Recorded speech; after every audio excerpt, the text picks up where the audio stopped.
స్వాతి నక్షత్రంలో పుట్టారు అనుకుంటే తులా లగ్నము తులా రాశిలో పుష్యమి నక్షత్రం వారితో వివాహమే చేసుకోకండి అంటాం.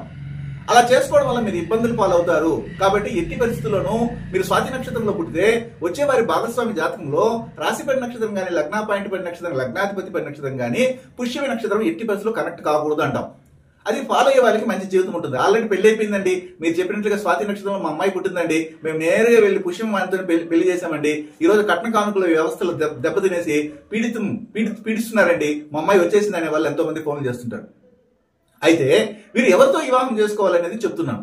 సూర్యకర్మ మరియు చంద్రకర్మ ఉన్నటువంటి వారితో వివాహం చేసుకుంటే బాగుంటుంది. సూర్యకర్మ మరియు చంద్రకర్మ. సూర్యకర్మ ఎవరిదంటే అశ్విని ఆశ్లేష అనురాధ పూర్వభద్ర నక్షత్రాల వారితో కానీ భరణి మక జ్యేష్ఠ ఉత్తరాభద్ర నక్షత్రాల వారితో వివాహానికి వెళ్ళండి అంటాం.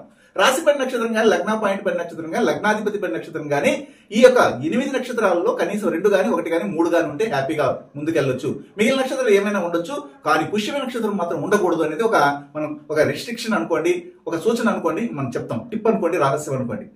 అదేవిధంగా వీరికి వచ్చే భాగస్వామి రాశి ఏమిటి, లగ్నం ఏమిటి అంటే మెయిన్గా కన్యారాశి కన్యా లగ్నం, తులారాశి తులా లగ్నం అంటాము. అదే విధంగా మీనరాశి మీన లగ్నం అంటాం. లేదండి మాది తులారాశి కదండి, మమ్మల్ని తులారాశి వాళ్ళతో వివాహం చేసుకోమంటున్నారంటే తులారాశి అయితే తులారాశిని వదిలేయండి, తులా లగ్నం వారితో వెళ్ళండి, వివాహానికి సమస్య లేదు కదా. అదే విధంగా లగ్నంలోనే శుక్రుడు కానీ లగ్నంలోనే రాహు కానీ లగ్నంలోనే కేతు ఉన్నారా చూడండి. ఆ 3 గ్రహాలు ఏ ఒకటి ఉన్నా వివాహానికి వెళ్ళండి. లేదా 3 గ్రహాలు ఉన్నాయా వివాహం చేసుకోవచ్చు. కాకపోతే రాహు కేతులు ఒకే దాంట్లో ఉండరు కాబట్టి రాహు శుక్రుడు కేతు శుక్రుడు ఉంటే ఓకే చేసుకోవచ్చు. ఇలాగే చేయండి, బాగుంటుంది. లేదా లగ్నాధిపతిని రాహుతో కానీ శుక్రుడితో కానీ కేతుతో కలిసి ఏదైనా ఒక భావంలో కలిసి ఉన్నారో చూడండి, అలాగే వివాహానికి వెళ్ళండి. 1, 6, 7, 12 కాంబినేషన్ ఉన్నటువంటి వారితో వివాహానికి వెళ్తే సుభిక్షమైన జీవితం అనేది ఏర్పడుతుందని చెప్తాం. అయితే ఇక్కడ స్వాతి నక్షత్రం అనేది శనికర్మ రిజిస్టర్ కలిగి ఉంటుంది కాబట్టి వీరు శని సంబంధమైన వృత్తులు ఏమైనా ఉన్నారా, గ్యాస్ పెట్రోలియము లెదర్ సంబంధమైనది, లాయర్ గా ఉండటము, పోలీస్ డిపార్ట్మెంట్ లో ఉండము, డిఫెన్స్ లో పనిచేయడము, మెకానికల్ సంబంధం వృత్తుల్లో ఉండడము, సాఫ్ట్వేర్ గా కూడా వెళ్తారు కొంతమంది.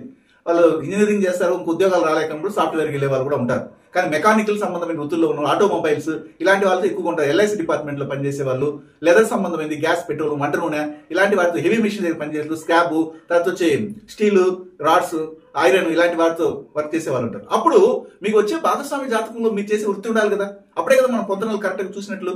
అది ఎలా చూస్తామంటే వచ్చే వారి భాగస్వామి జాతకంలో 4, 12 భావాలు అనేవి మీ ప్రొఫెషన్ అక్కడ తెలియజేస్తాయి. అప్పుడు 4, 12 భావాలు భావాధిపతులతో చక్కగా 4వ భావాధిపతి 12లో ఉండడం కానీ 12వ భావాధిపతి 4లో ఉండడం కానీ ఇది ఒకటి చేయాలి. అలాగే 4వ భావంలో కానీ 12వ భావంలో కానీ బుధుడు అనే గ్రహం ఉన్నారా చూడండి. అలా ఉంటే కూడా మీరు చేసే వృత్తికి తగినటువంటి అమ్మాయి లేదా అబ్బాయి మీకు వస్తున్నారని అర్థం. అలాగే 4, 12 భావాలు భావాధిపతులు డైరెక్ట్ గా వెళ్ళి ధనిష్ట స్వాతి పునరుష నక్షత్రాల్లో కనెక్ట్ అయినారా చూడండి. అలా ఉంటే కూడా వివాహానికి వెళ్ళొచ్చు. ఇన్ని విధాలుగా మనం డిజైన్ చేసి